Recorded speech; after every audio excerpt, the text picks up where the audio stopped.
जी हाँ दोस्तों, यशमार्ट career point पर आप सभी लोगों का स्वागत करता हूँ। आज मैं जो है आप लोगों के लिए बहुत ही अच्छा टॉपिक लेकर आया हूँ कि मेरा टॉपिक है कि स्टेमिना कैसे बढ़ाएं, अपना स्टेमिना कैसे बढ़ाएं। जैसा कि आप जान ही चुके होंगे, नाम से ही पता चल गया कि मैं किसके बारे में आज बात करने वाला हूँ।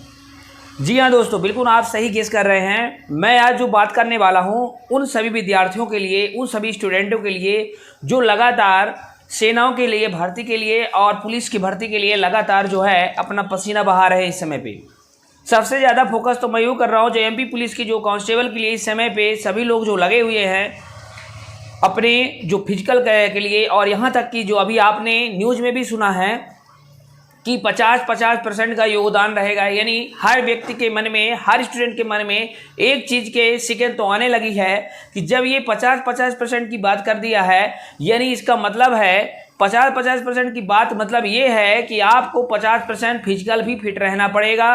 यानी फिजिकल फिटिंग के लिए आपको बहुत ज़्यादा ध्यान रखना पड़ेगा। साथ साथ इस समय इस खान पान पे देखा जाए तो खान पान पे जैसे आप इस तरह से केमिकल चीज़ों को मिलाया जाना या सही ढंग से सब कुछ ना होना, इन सब चीज़ों को देखते शरीर में सही से ग्रोथ नहीं हो पाती है या फिर शरीर अनबैलेंस होने लगता है, और इस समय पे ये बहुत बड़ी चुनौती है। तो अब बात ये हो रही है, कई मेरे दोस्त ऐसे हैं, कई ऐसे स्टूडेंट हैं जो बार बार ये कह रहे थे कि सर अब हमें प्रॉब्लम इस बात की लग रही है कि सर हम दौड़ नहीं पा रहे हैं, अपनी स्टेमिना कैसे बढ़ाएं। इन सब के लिए बातें कैसे एक दिन हमें बताइए, शेयर कर दीजिए।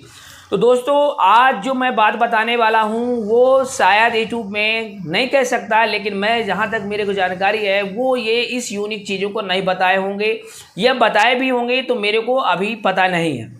लेकिन मैं जो बात बताने वाला हूँ, जैसा कि हम लोग हॉस्टल लाइफ था हमारा, तो हॉस्टल लाइफ में जो सिखाया गया उस बातों को मैं शेयर कर रहा हूँ। यहाँ तक कि मैं एलसीसी क्रेडिट कोड जैसे आप जानते हैं उसका भी मैंने सर्टिफिकेट मेरे पास है, उसमें भी मैंने रहा। उसके हिसाब से जो हमें दौड़ाए जाते थे, जो भी कुछ भी है उसका एक्सपीरियंस शेयर कर रहा हूँ आपके सामने। जो भी आपको बताया जा रहा है उस चीज़ को आप समझेंगे। तो सबसे पहले याद, अगर आपकी वीडियो आप जानना चाहते हैं, सबसे पहले मैं आपसे ये नहीं कहूँगा कि मेरे चैनल को आप सब्सक्राइब करिए, लाइक करिए, बिल्कुल नहीं। लेकिन मैं आपसे ज़रूर एक बात रिक्वेस्ट करूँगा कि आप अपने उन भाइयों के पास इस वीडियो को ज़रूर पहुँचा दीजिएगा जो मेरे वो भाई जो बिल्कुल अपने सेना के लिए और अपने पुलिस के लिए, जो भी है सेना के लिए, जो अपनी खून पसीना बहा रहे हैं, उन भाइयों के लिए ज़रूर आप पहुँचा दीजिएगा। मैं इतना आपसे ज़रूर कहूँगा, ठीक है। तो मैं अब बात आगे बढ़ा रहा हूँ। बात यह है कि देखिए, जैसा कि आप जानते हैं स्टेमिना का मीन्स क्या होता है, स्टेमिना का बढ़ना क्या है। तो मैं एक छोटी सी बातों को लेकर अगर बात करूँ तो सबसे पहली बात, जो आप काम कर रहे हैं उससे थोड़ी भी ज़्यादा जो काम जिस दिन कर दिए वो उस दिन का एक स्टेमिना कहला जाता है। यानी सीधा बात यह है कि जैसे आप जानते हो कि एक बच्चा जब रहता है, तो बच्चा जब छोटा, जब हमारा जन्म हुआ होगा, हम जब छोटे रहे होंगे, तो एक छोटे से बच्चे की जो हृदय बीट होती है, हार्ट बीटिंग होती है, वो लगभग 200 से या 200 से ज़्यादा भी होती, 300 भी देखने को मिलता है शिशु अवस्था में। और एक हमारे और यंग व्यक्तियों के बारे में बात करें जो शायद इस समय फिजिकल की जो तैयारी कर रहे हैं, उनकी अगर नॉर्मल बात किया जाए तो उनका 65 से लेकर 70 के बीच में ही इसकी हार्ट बीटिंग होती है। अब बात ये हो रही है, देखिए दोस्तों, आप पूरी बातें समझेंगे तो क्लियर हो जाएंगे। अब बात ये हो रही है कि जितनी ज़्यादा हमारी हार्ट बीटिंग अगर बढ़ गई, यानी हमारा स्टेमिना बढ़ गया, सीधा आप इस तरह दिमाग लगाइए। अब वो स्टेमिना हमारे वर्कआउट करते हैं, जब सब हमारे वर्कआउट करते हैं उसी के कंपेयर में हमें ये सब बात होती है। तो वर्कआउट करने के बाद आप अपनी हार्ट बीटिंग को अच्छे से देखिए, समझिए, उसको चेक करिए। अगर आपकी हार्ट बीटिंग बढ़ रही है इसका मतलब आप धीरे धीरे आपका इंप्रूवमेंट हो रहा है, आप स्टेमिना आपका बढ़ रहा है, ठीक है। और ये जरूर होता है, आप दौड़ के आएंगे कहीं भी, देखिए आप रनिंग करके आते हैं, आप कुछ भी वर्क करके आते हैं, आप डिप्स मार के आते हैं, तो आपकी हार्ट बीटिंग बढ़ जाती है। वो धीरे धीरे बढ़ती है, इकट्ठा कभी नहीं बढ़ती है।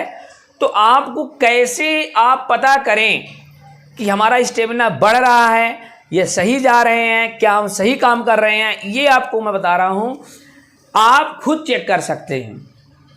देखिए मैं पूरी बात बता रहा हूँ आपको, बिल्कुल एक श्योर, एक जो चाहिए जिसे उसकी लेवल की बात मैं कर रहा हूँ। यहाँ पे कोई ऐसे गोल घुमाने की बात नहीं है मेरे दोस्त, पूरी बात मैं क्लियर करना चाहता हूं आपको, एक एक बातें आप बस गौर करिएगा, आपको बहुत काम का आएगा। सबसे पहले आप अपने स्टेमिना को कैसे पता करें इसके बारे में जानिए। आप जब दौड़ के आते हैं, वर्कआउट करके आते हैं, डिप्स मार के आते हैं, तो आपको यहाँ पे घड़ी को देखकर आप घड़ी देखेंगे 10 सेकंड तक आपको ये नस को दबा के रखना। जितने आपकी नसें धड़केंगी, मैं आपको बता रहा हूं, समझते जाइए, उसको 10 मिनट में आप मान लो काउंट करते जाइए। 10 मिनट नहीं, सॉरी 10 सेकंड आप देखेंगे, कांटे को देखते रहिए और अपना इसको चेक करते जाइए। अगर मान लो 10 मिनट में 20 बार अगर ये आपको ये डेवलप किया यानी धड़का, इसका मतलब है अगर 10 मिनट में 20 तो 1 मिनट में 2 तो 60 मैं 10 सेकंड की बात कर रहा हूं। 10 सेकंड में यदि 20 बार अगर धड़का तो 1 सेकंड में बढ़ेगा 2 तो 4 सेकंड में बढ़ेगा 120, यानी आपका हार्ट बीटिंग 120 हो चुका। इसका मतलब आपका एक जनरल जो हमारा 65 से 70 की अगर बीच में जो 72 के बीच में हार्ट बीटिंग होती है, उसके कंपेयर में देखा जाए तो तिगुना 1.5 गुना लगभग 1.5 गुना या 1 लगभग बढ़ गया, जो भी हुआ। तो ऐसे धीरे धीरे आप पर डे आप अपनी स्टेमिना को चेक कर सकते हैं। देखिए, मैं जो बताने बार जा रहा हूं बहुत ही महत्वपूर्ण, बहुत ही अच्छी बातें हैं, और आप इससे अगर 101% बता रहा हूं, आपको इससे श्योर हो जाएंगे। पूरी बातें आप समझेंगे, जानेंगे, तो आपको लगेगा कि हाँ बात तो है। तो इस तरह से हम अपनी स्टेमिना को चेक कर सकते हैं, बढ़ा सकते हैं, और डेली पर डे अपना वर्कआउट करके देख सकते हैं, समझ सकते हैं। साथ साथ में हमें खाने पीने का भी ध्यान रखना चाहिए, सब कुछ, वो भी बहुत बड़ी बात है। उसके जैसे कि हमने पहले बताया, और इसके बाद वाले वीडियो में उसके बारे में पूरी चर्चा करूंगा। हमें क्या क्या करना चाहिए, क्या क्या नहीं करना चाहिए, इसके बारे में आपको नेक्स्ट वीडियो में बताऊंगा। अगर ये वीडियो 100% अगर आपको अच्छा लगा, श्योर दोस्तों, अगर आपके दिल में अगर थोड़ा भी जगह है मेरे लिए, तो प्लीज़ जो है वो अपनी इच्छा है, मैं बोलूँगा नहीं, अपने से समझ लीजिए। लेकिन दोस्तों का ऐसे लोगों के पास ज़रूर मेरे वीडियो पहुंचा दीजिए जिसको रियली इस समय पे जिसे डिमोटिवेट हो रहा है, वो डिमोटिवेट ना होने पाए, मेरी बातों को समझे, जाने, और वो भी उस चीज़ को समझे और करे। ठीक है दोस्तों, तो जय हिंद दोस्तों। मैं उसके लिए, उन दोस्तों के लिए जो अपने हमारे देश की सेना के लिए लगे हुए हैं, जाने के लिए लगे हुए हैं, अपनी सर्विस निछावर करने वाले हैं, ऐसे दोस्तों के लिए मेरा जय हिंद, जय भारत। आप अच्छे से लगे रहिए। ठीक है।